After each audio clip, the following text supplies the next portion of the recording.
تسعي مشاعرها يا من لك ذات عجيب.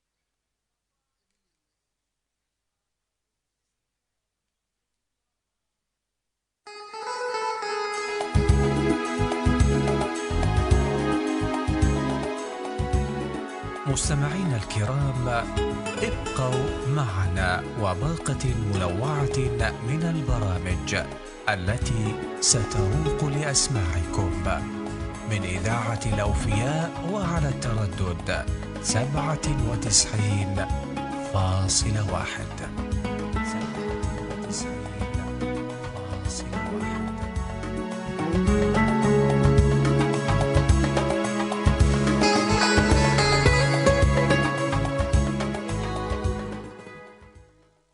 إذاعة الأوفياء تقدم إيقونات كربلائية.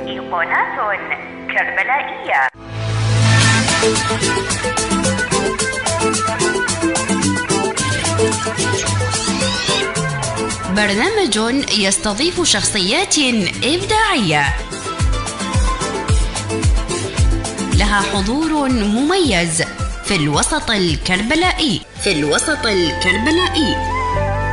الأدبي، الإعلامي، الفني، الرياضي والاجتماعي والجوانب الإبداعية الأخرى. إيقونات كربلائية، إعداد وتقديم عمار رميض. إيقونات كربلائية، إخراج مؤمل فرزدق.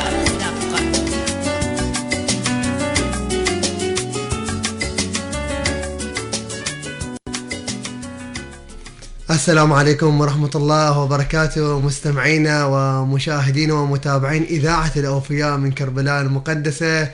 مرحبا بكم بحلقة جديدة من برنامج أيقونات كربلائية.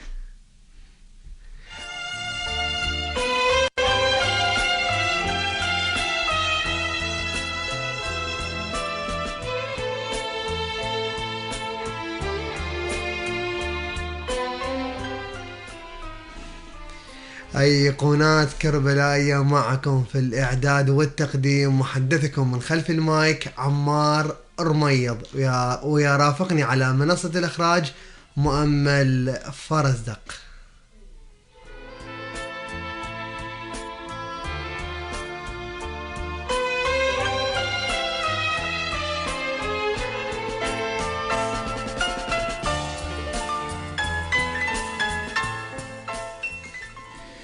رحلة جديدة مستمعينا الكرام معكم، وحلقة من أيقونات كربلائية ومبدع جديد وأيقونة كربلائية. ضيف حلقتنا لهذا الأسبوع هو أيقونة كربلائية وعراقية وعربية. نتعرف عليها على ضيف حلقتنا إن شاء الله من خلال فقرتنا الأولى، فقرة أنا. من خلال هاي الفقرة راح نتعرف على ضيف حلقتنا لهذا الأسبوع، وإن شاء الله تكون حلقة ممتعة ومميزة وجميلة بحضور الضيف. كونوا مع ضيفنا وفقرة أنا.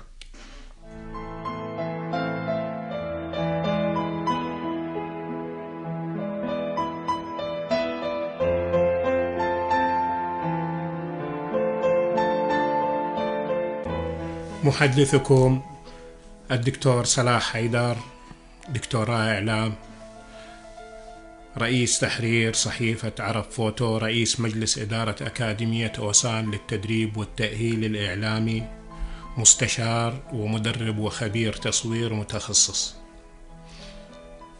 خبرة أكثر من 50 عاما.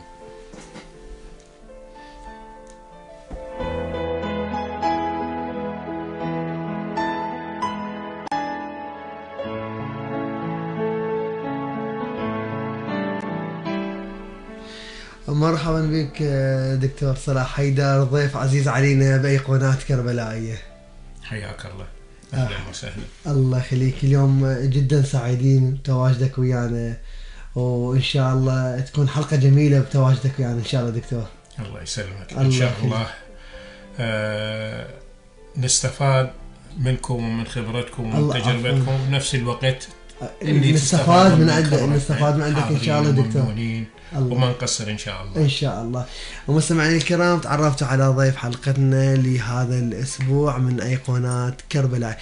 راح نخرج فاصل قصير ونبدا الحوار مع ضيف حلقتنا لهذا الاسبوع.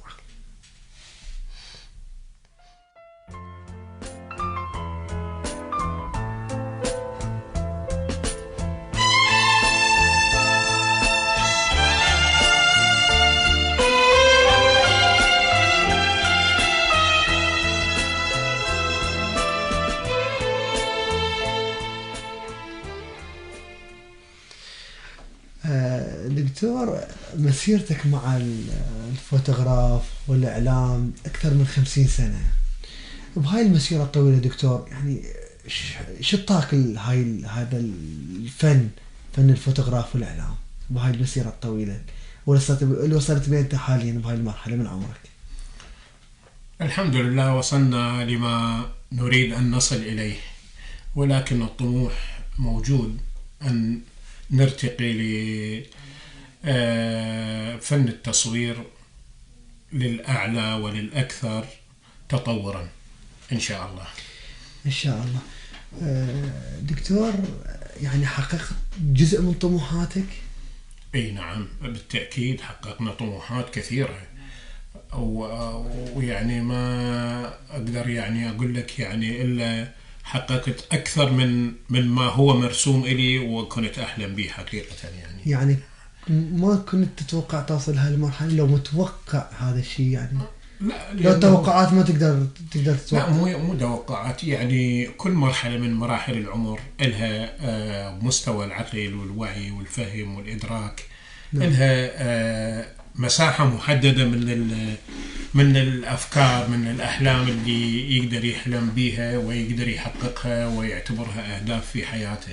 لكن التطور السريع في مجال التصوير خلانا أن نكون مواكبين لكل ما هو جديد، فبالتأكيد تغيرت كل المفاهيم السابقة اللي همناها طوال السنين القديمة.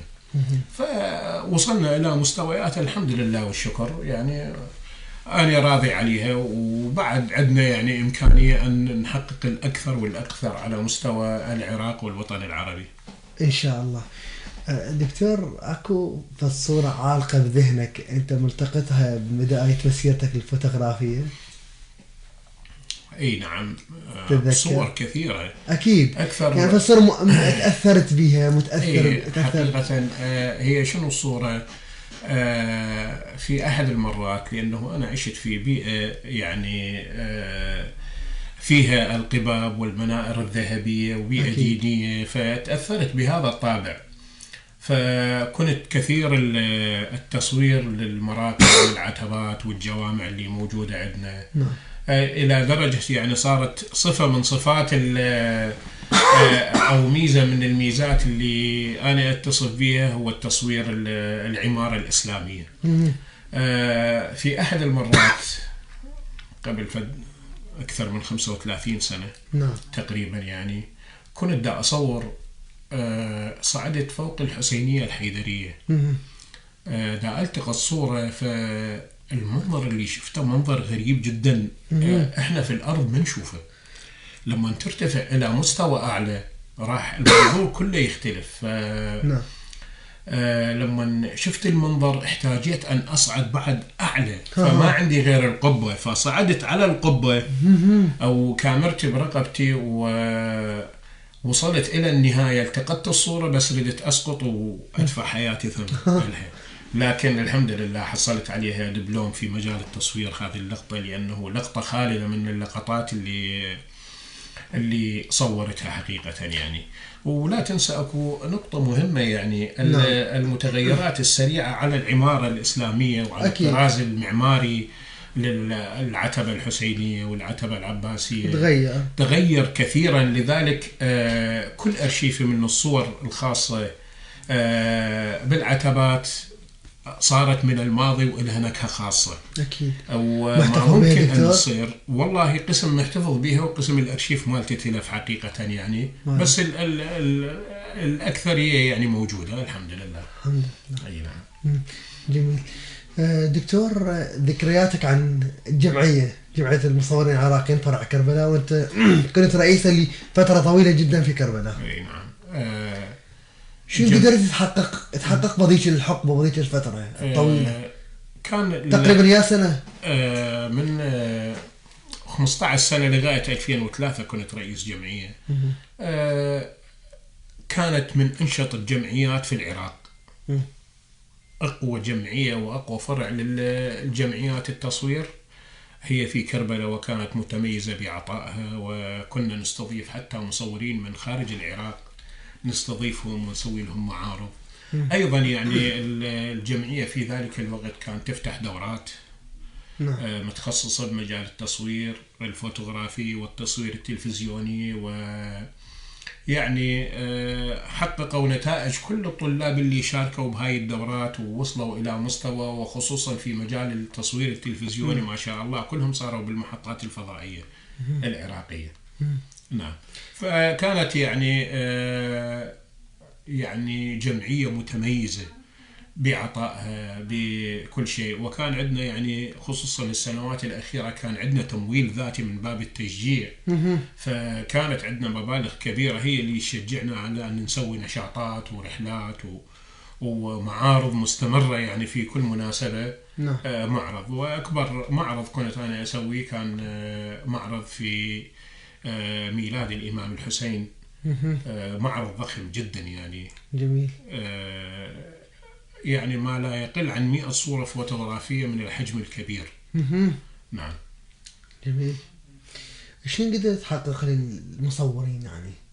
والله أخذت له أمور كثيرة يعني. حتى دكتور موجود، بس أنا شلون أنا دوصل في رسالة أو حتى يعرف الجيل الحالي يعرف يعني دكتور صلاح حيدر يعني كذا كذا الإنجازات الكبيرة. احنا يعني من الصعب الإنسان يتحدث عن نفسه، لكن لا واقع للتاريخ يعني للتاريخ. كانت الجمعية العراقية للتصوير تضم كربلاء والنجف قبل أن تنفصل وتصير محافظة. نعم. فكنت حريص جدا على أن أجمع شمل المصورين من خلص 50 سنة أيضا إلى شهادة تقدير خاصة، فكان يحسون بالارتياح من هذه النشاطات، يحس إلى قيمة إلى وزن المصور، فكان يعتزون بالجمعية وبمكانتها. آخر شيء يعني إحنا حتى وصلت إلى يعني مثل شرائح المجتمع الباقي حصلنا لهم على قطع أراضي وزعنا على المصورين.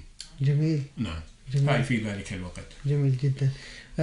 دكتور احنا راح نطلع فاصل ونسمع إليه وتعلق لنا عليه ورا بنعود على الهواء إن شاء الله. تمام؟ تمام دكتور. مستمعينا الكرام ومتابعينا، نخرج لهذا الفاصل وبعد الفاصل لنعود إن شاء الله.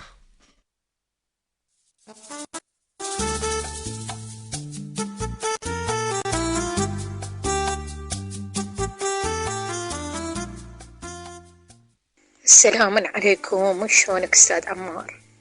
أحكي لك عن المصور المبدع والمحترف أستاذ صلاح أبو طيبة. أريد الله يحفظه ويستر عليه. أبو طيبة كان أستاذي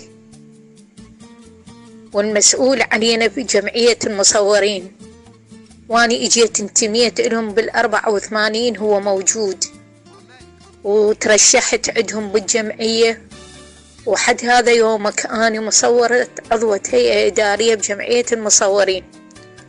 وهو إنسان طيب ومحترم، وكل المصورين القدماء يحبونه، وعلم هواية أجيال من المصورين، علمهم دخلهم دورات تصوير الفوتوغراف والفيديو، لأن ما كان عندنا سينمائي بس تصوير فيديو وفوتوغراف. هو كان يدخل دورات بجمعيته، وعلى طول السنين هو فاتح دورات بجمعية المصورين، وهو رئيس جمعيتنا جمعية مصورين فرع كربلاء، وأقدم جمعية هي جمعيتنا جمعية المصورين الموجودة هسه حاليا في كربلاء. وهو يعني ما أدري يعجز الكلام عنه. واسأل أي مصور، أي مراسل، أي صحفي دخل دورة بجمعية المصورين. وحد هذا يومك يعني أكثريتهم صاروا محترفين ومصورين ومراسلين وكتاب، لأن هو خرج هواية من الشباب والشابات. بس أنا أول مصورة بقيت عندهم بالجمعية من 84 لحد هذا يومك. أنا مصورة فوتوغرافية بجمعية المصورين فرع كربلاء، عضوة هيئة إدارية. وجدت أجيال ويا ما مصورين إجا وترشحوا وصعدوا بالجمعية. بس ما ننسى فضل صلاح حيدر المصور ورئيس الجمعية المبدع، وهو أخ وصديق. وما أدري بعد شو أقول لك، لأن أنا هسه مريضة وتعبانة وجاي أحكي لك، وأعتذر من عندك أستاذ عمار، لأن بصراحة يعجز الكلام عن الأستاذ صلاح أبو طيبة الطيب الحباب.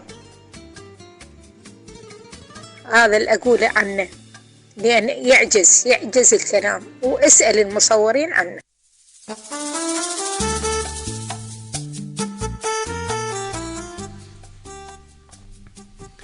رجعنا لكم مرة ثانية مستمعينا ومشاهدين ومتابعين إذاعة الأوفياء ومتابعين برنامج أيقونات كربلاية. دكتور، تعليقك على ست أمل النصراوي؟ بس سمعت الصوت عرفت هذا صوت أمل النصراوي. تشكر على هذه الشهادة، تشكر على هذه الشهادة، والحمد لله والشكر. الإنسان يترك له أثر طيب حتى اللي يجون من بعد اللاحقين يتذكروه بخير. وحقيقة يعني أنا ألمس هذا الشعور من كل المصورين القدامى، وحتى المصورين يعني المتجولين الموجودين بالحرمين.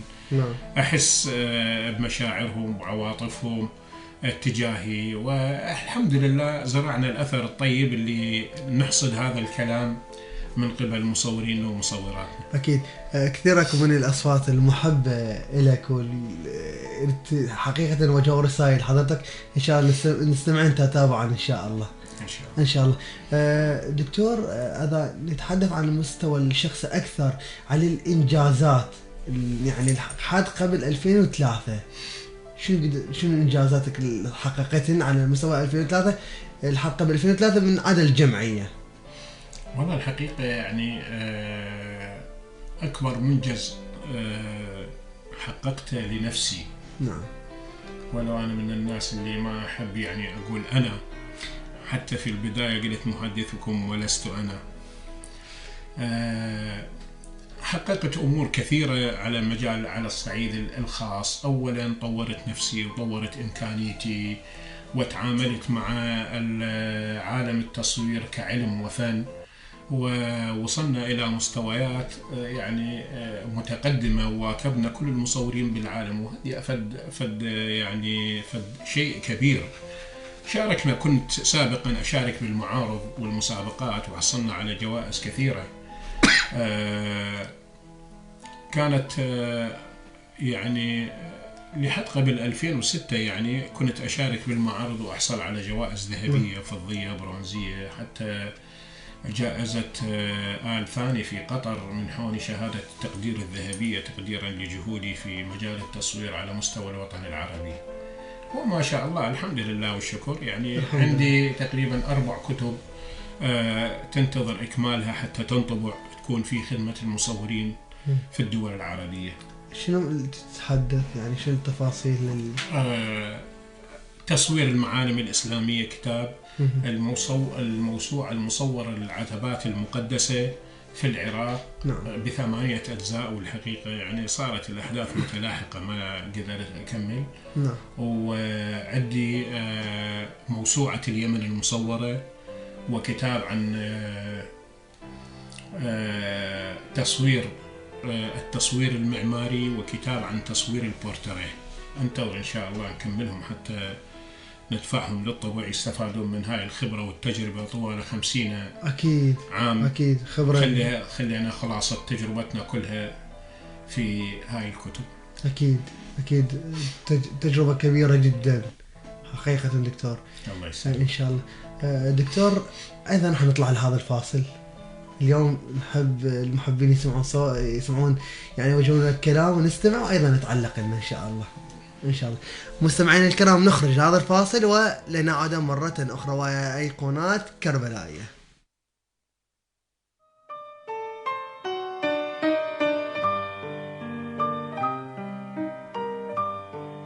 السلام عليكم ورحمة الله وبركاته.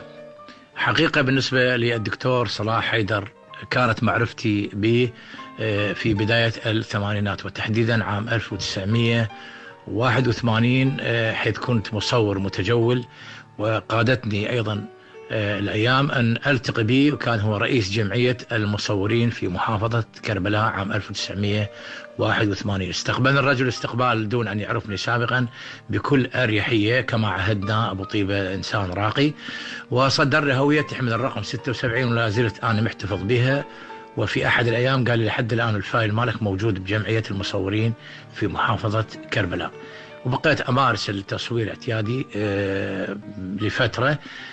صلاح حيدر حقيقة رجل يعني مثابر، أنا كنت دائما ألتقي به، وكان فعال جدا، وأيضا يمتلك استوديو للتصوير، وكان يوثق يعني توثيق لكثير من المناسبات في محافظة كربلاء. وأعتقد يمتلك أرشيفا كبيرا عن مدينة كربلاء وعن شخصياتها وعن تراثها.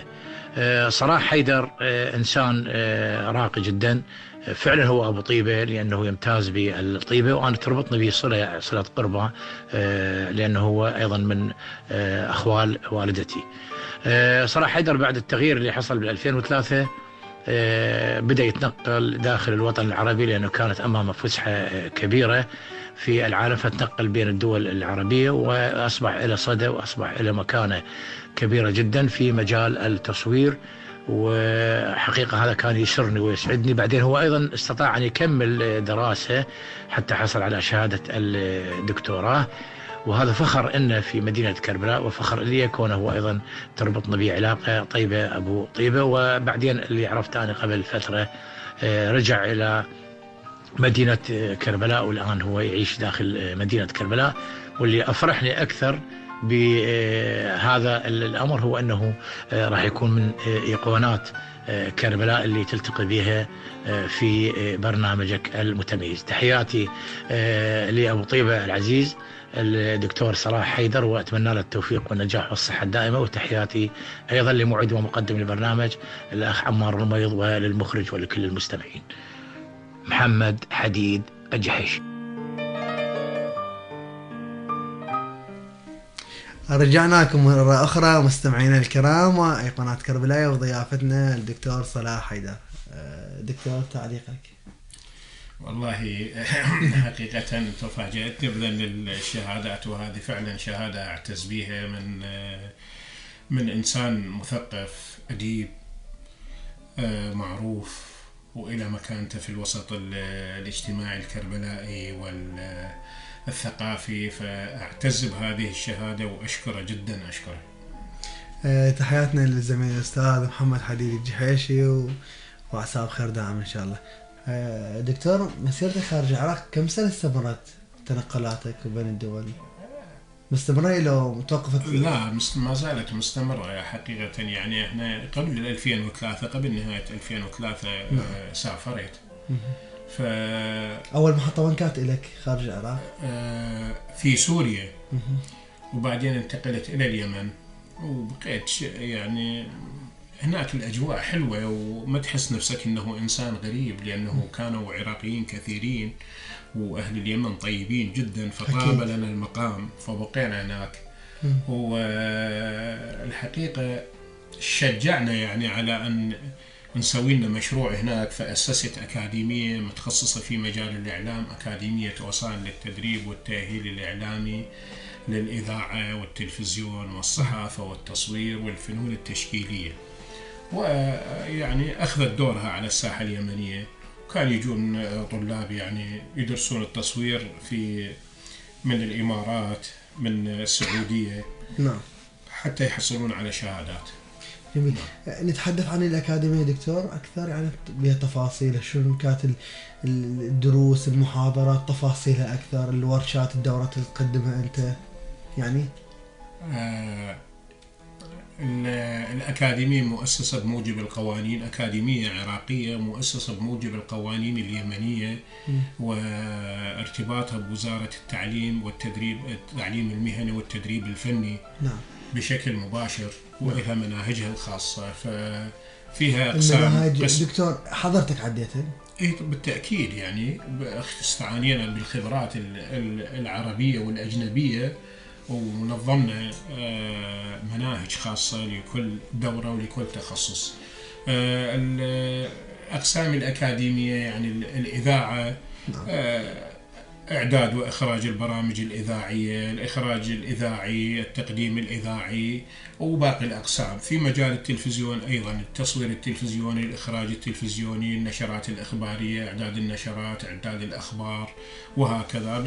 بالنسبة للتصوير القسم الصحافة أيضا فيها أقسام مختلفة، التحرير والإخراج الصحفي، ويعني كل الأقسام المتعلقة بها أيضا، يعني حتى الشغلات الفنية الدقيقة اللي تتعلق في باقي الأقسام، يعني للتلفزيون وللإذاعة. البث التلفزيوني، البث التلفزيوني الرقمي، و يعني كل أنواع التخصصات الهندسية أيضا موجودة فيها ضمن هذا التخصص. وكان يجون محاضرين من كل الدول العربية يحاضرون بالدورات المتخصصة لما يصير في وقتها يعني. زين. فالحمد لله والشكر كان لها صيت وصدى، يعني هذا الحكي من عام 2011 نعم تأسست، وما زالت مستمرة، بس توقفت بسبب الحرب في اليمن. صحيح. وكنا نتأمل أنه خلال فترة يعني 10-15 يوم 20 يوم شهر تنتهي، بقت مستمرة يعني الحرب. فحقيقة اتخذت قرار بنقلها إلى العراق، وبس ما سنحت الفرصة أنه أكمل منشآتها حتى تستمر بعملها. يعني طموحك هنا تكون موجودة داخل؟ والله أنا أتمنى، لأنه حتى يستفادون الشباب العراقيين في كل التخصصات هذه اللي ذكرتها، حتى يطورون إمكانياتهم، يطورون قابلياتهم، يطورون يحققون كل طموحاتهم في مجال تخصصهم. بالتأكيد كل واحد متخصص بشيء. أكيد إن شاء الله. أكيد إن شاء الله. دكتور، عندك فد إحصائي على عدد المعارض اللي قدمتها، الورشات، دورات، يعني مسيرتك؟ خلينا نتحدث عن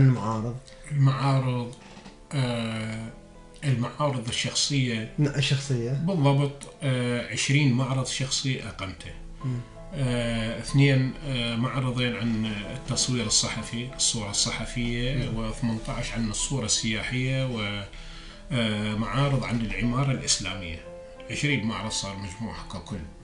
أما بالنسبة للورش والدورات، يعني الورش والدورات مستمرة ما انقطع عنها، سواء لحد الآن. لما كنت في العراق، أو حتى من سافرت إلى اليمن، أنا كان عندي كل يوم أربعاء محاضرة مجانية أسويها في الأكاديمية، وكل يوم جمعة رحلة تصوير خاصة للي حضروا المحاضرة كتطبيق عملي لهم، ونشوف مستواهم، يطورون مستواهم وقابلياتهم، وكل ما يتعلق بمجال التصوير، يعني أشبه بورشة متنقلة في العاصمة مثلا صنعاء. جميل. نعم. جميل جدا. كانت أعداد هائلة تشارك بها. جميل جدا. دكتور، أيضا حنطلع لهذا الفاصل نستمع ونرجع إن شاء الله مرة أخرى. مستمعينا الكرام، متابعين برنامج أيقونات كربلائية، نخرج لهذا الفاصل ولنا عودة مرة أخرى، وضيف حلقتنا الدكتور صلاح حيدر.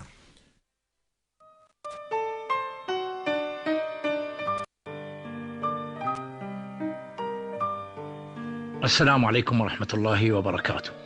حقيقة بالنسبة للدكتور صلاح حيدر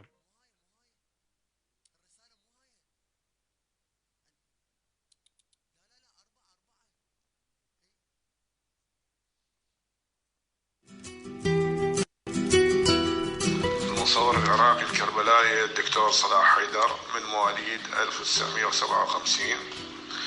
كان زميلي في الدراسة الابتدائية والمتوسطة، وبعدها مارسنا مهنة التصوير الفوتوغرافي سويا.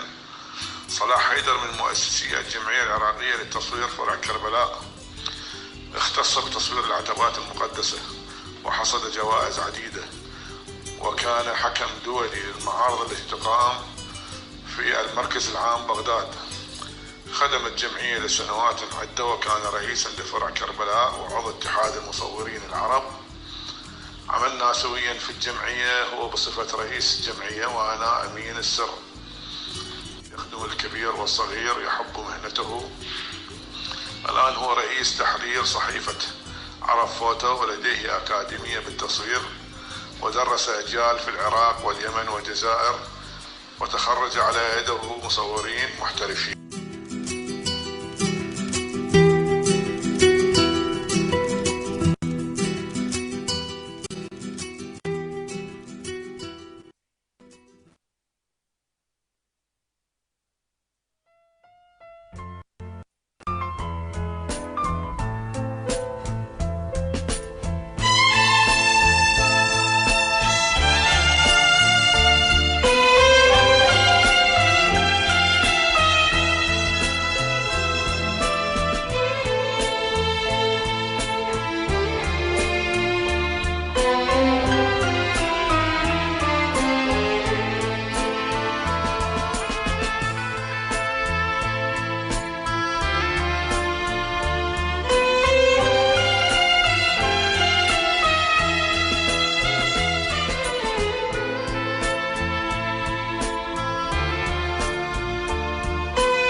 عدنا إليكم مرة أخرى مستمعينا الكرام وأيقونات كربلائية. أرحب بك دكتور صلاح مرة ثانية. حياك الله يخليك. تعليقك على الأستاذ عباس. والله تفاجأت بهالشهادات الطيبة الحلوة من أشخاص رافقناهم في مسيرة حياتنا في مجال التصوير، ويشكر على هذه الشهادة. الأخ عباس يعني كان يعني زميل وما تفارقنا نهائيا خلال وجودنا بالجمعية العراقية للتصوير، والحمد لله. الحمد لله. دكتور، شنو رأيك بالواقع الفوتوغرافي حاليا؟ صعب سؤال؟ والله هو مو صعب، بس ثقيلة الكلمات اللي أقولها يعني حقيقة يعني. مع الأسف ماكو مؤسسات تهتم بهذا الجانب، رغم أنه التصوير علم وفن، لكن ما أخذ المصور العراقي حقه في هذا الجانب. كنا نتمنى أنه تصير مؤسسات ويصير دعم من الدولة لتطوير إمكانياته وقابلياته. يعني سابقا قبل 2003 كانت خدمة انترنت قليلة وماكو تواصل مع العالم، فكان الجمعية لها دور في جمع المعلومات ودعوة المصورين للمشاركة بالمعارض وبالمسابقات، لأنه بعد 2003 انفتح هذا الفضاء الكبير وأصبح العالم قرية. فحتى مسيرة المؤسسات المتخصصة في مجال التصوير يعني أيضا ضعفت، ما واكبت هذا التطور الكبير اللي صار في عالم التصوير.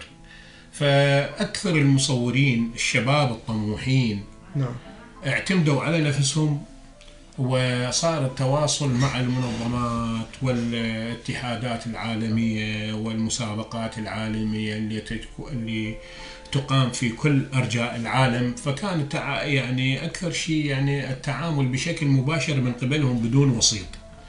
وحقيقة يعني مستوى التصوير يعني متفاوت.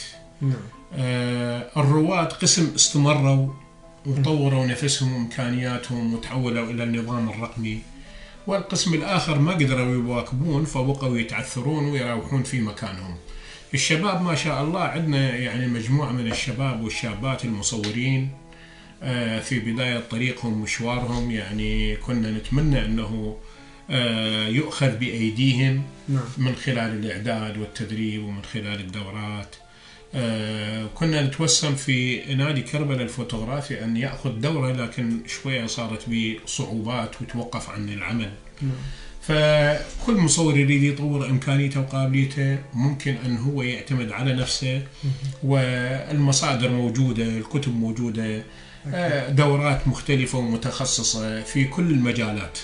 وأنا أتمنى لهم النجاح والموفقية، وأنا أشجعهم وأعزرهم في جهدهم في أن يطورون إمكانياتهم. أكيد نتمنى لهم. أكيد. دكتور، المصور العراقي الفوتوغرافي شفته خارج العراق إله فد لمسة مختلفة عن الباقي العرب المصورين؟ لو كل شخص إله فد لمسة معينة كصاحب تجربة أنت؟ كان حقيقة يعني كان التصوير أشهر دولة مهتمة بالتصوير كانت لبنان. انتقلت إلى مصر، بعدين رجعت إلى العراق كدولة نشطة في مجال التصوير. الآن انحسر دورها، انتقل إلى دول الخليج. يعني تجي أكبر دولة مهتمة بمجال التصوير حاليا هي سلطنة عمان، تجي بعدها البحرين، تجي بعدها السعودية. باقي الدول يعني نسبها متفاوتة في الاهتمام في مجال التصوير. في مجال يعني الدراسات الأكاديمية والبحوث، في مجال تأليف الكتب المتعلقة بالتصوير وفن التصوير كعلم وكفن، أكثر شيء أنا أشوفه في المغرب، أساتذة متخصصين في هذا المجال. طبعا ما أنكر جهد الآخرين في كل مكان من الدول العربية، لكن بمستوى فردي. كنت أتمنى أن يتحقق طموح أن تأخذ المؤسسات الحكومية هذا الدور وتصير. وحقيقة يعني أنا قبل يمكن أقل الشهر عرفت أنه المعاهد التدريب، معاهد الفنون فتحت في كربلاء، معهدين، واحد للبنين وواحد للبنات، وعندهم تدريس تصوير فوتوغرافي. حقيقة أنا فرحت جدا، وأي خبرة أي تجربة يحتاجوها أنا أضعها في خدمتهم حتى يطورون إمكانيات الشباب. عندنا شباب طموحين جدا، لكن الطموح هذا ما يتحقق من خلال مؤسسات أو من خلال جمعيات أو من خلال اتحادات، بل من خلال اعتماد المصور على نفسه. وهذا ما لمسته أنه لهم يعني اهتمام كبير بالمسابقات، وإلهم حضور عراقي رغم أنه قليل، لكن حضورهم العراقي بالخارج ملفت للنظر. يحصلون جوائز، يحصلون أوسمة، ألقاب، وهذا فشي نفتخر به. يعني هذا فخر لكل الشباب العراقي، وإحنا نشجع على هذا الجانب حقيقة. يعني فالمصور العراقي يعني له دور، لكن أدوار فردية يعني تعتمد على الشخص نفسه. أكيد. نعم. إن شاء الله. دكتور، أيضا نحن نستمع إلى آخر رسالة من المحبين لحضرتك، وجهوا لحضرتك، نسمعها بشكل مباشر من جهاز الهاتف مالتي، على مود تعلق لنا عليه مباشرة. نعم.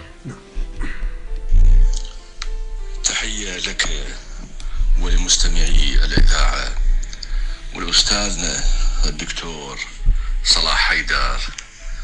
ماذا عساني أن أقول معلمي الأول وأستاذي الأول بعد أن جئت للعمل في الإعلام في بداية تسعينات القرن الماضي، وكان من الشخصيات الودودة والطيبة هاي على مستوى الأخلاق العالية التي يحملها أبو طيبة، وهو فعلا اسم على مسمى أبو طيبة.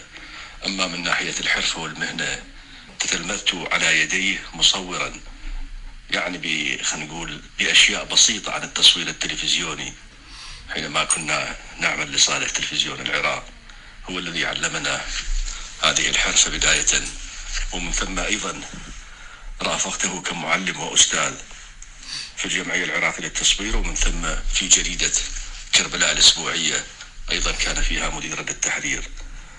يعني طيلة ذيك السنين اللي كنا في بدايات عملنا الإعلامي والصحفي، كان هو من الأساتذة البارزين فيما يخص الجانب الحرفي الشخصي لبناء شخصية الإعلامية والصحفية. أما صلاح حيدر ليذكره بتجرد مع حفظ الألقاب والعناوين، فهو فعلا أيقونة كربلائية، هو ذاكرة كربلاء المصورة، هو خزين كبير مما يحمله عن هذه المدينة المقدسة من تاريخ وتراث عبر عنه من خلال عدسته. كان مصورا بارعا وبارزا ومميزا على مستوى العراق، وبعد ذلك في السنوات الأخيرة أيضا تجاوز هذه الحدود لأصبح محترفا عربيا بارزا من خلال المنظمة العربية، أو من خلال تجواله بين العواصم العربية وعلاقاته الراسخة والوطيدة والمثمرة والجميلة مع المصورين العرب. فالأستاذ الدكتور صلاح حيدر هذا قليل طبعا بحقه، وهذه شهادة أيضا قليلة أمام هذه الشخصية الكبيرة التي أدين لها وأحمل عبء الجميل الذي حملني إياه. كان حاميا ومعلما، يعني كلمة حاميا أضعها بين قوسين. في تلك الفترة لم يكن الأمر سهلا أن تخترق الوسط الإعلامي، فكان يحمينا من كثيرين من أدعياء الإعلام الذين كانوا أيضا في تلك المرحلة، وأنقذنا من أمور كثيرة لا أود أن أشرحها ويعرفها ويتذكرها أبو طيبة. فشكرا للإذاعة التي أتاحت لي هذه الفرصة، ولك أخ عمار، وشكر ليس له حدود بمديات واسعة لأستاذنا الدكتور صلاح حيدر. عبد الأمير حنون الكناني إعلامي. والنعم من الأخ عبد الأمير، الأستاذ عبد الأمير حنون إلى اسم ومكانه، أكيد أعتز به، ومن المجتهدين والنشطين والمبدعين في مجال عمله والمخلص والحريص. شهادة أعتز بها وحقيقة فاجأتني بها، وأنا أشكرك والشكر الجزيل للأستاذ عبد الأمير. تحياتنا للأستاذ العزيز أستاذ عبد الأمير الكناني على هاي الرسالة. ودكتور تستحق حقيقة، تستحق كل الطيب، تستحق يعني مسيرة معطاء، مسيرة إبداعية حقيقة. فخورين أولا تواجدك ويانا اليوم احنا، وعلى هاي المسيرة حقيقة قد ما نتحدث ما نقدر نوفي شيء من حقك حقيقة من دكتور. الله يسلمك ويحفظك. الحمد لله والشكر، وصلنا إلى مستوى الناس تذكرنا بخير، وتركنا فد أثر وفد انطباع طيب لدى الجميع، وهذا فد شيء نفتخر به. يعني تعرف يعني رضاء الناس غاية لا تدرك، لكن الحمد لله والشكر عملنا باللي نقدر عليه. أكيد. والحمد لله والشكر. الحمد لله. دكتور الوقت جدا مر سرع وياك، أنا أشكرك على حضورك اليوم وأعطيتنا من وقتك الثمين. أولا بنهاية الحوار أتمنى لك التوفيق إن شاء الله بمسيرتك، وإن شاء الله أنا كنت خفيف الظل عليك بهذا الحوار الجميل، وأنا فخور جدا. الله يسلمك. الله يخليك. كلمة أخيرة تحب تقولها دكتور؟ والله أنا أشجع خصوصا في مجال تخصصي، أشجع كل المصورين أن يدرسون ويكملون دراستهم ويبدعون ويتركون الأثر الطيب بعد هاي المسيرة، ويحققون آمالهم وطموحاتهم. والعراق محتاج لهم كوجوه بارزة كل من في مجال عمله وفي مجال تخصصه. وحقيقة أنا أقدم جزيل الشكر إلى كل الإذاعة على إتاحتهم هذه الفرصة، إتاحة هذه الفرصة للتحدث أمام الجميع. الله يخليك. جزيل الشكر والتقدير. جزيل الشكر لك. مستمعينا الكرام، وصلنا إلى ختام حلقتنا من هذا الأسبوع من برنامج أيقونات كربلائية. كان بضيافتي اليوم المصور الأستاذ الدكتور صلاح حيدر، كان ضيفنا بأيقونات كربلائية. إن شاء الله قضيتوا نحن وياكم وقت ممتع وجميل بحضور ضيف حلقتنا إن شاء الله. مستمعين الكرام، انتظرونا في الأسبوع القادم. بالختام تقبلوا تحياتي، كنت معكم في الإعداد والتقديم من خلف المايك عمار رميض، ورافقني على منصة الإخراج مؤمل فرزدق. إلى اللقاء.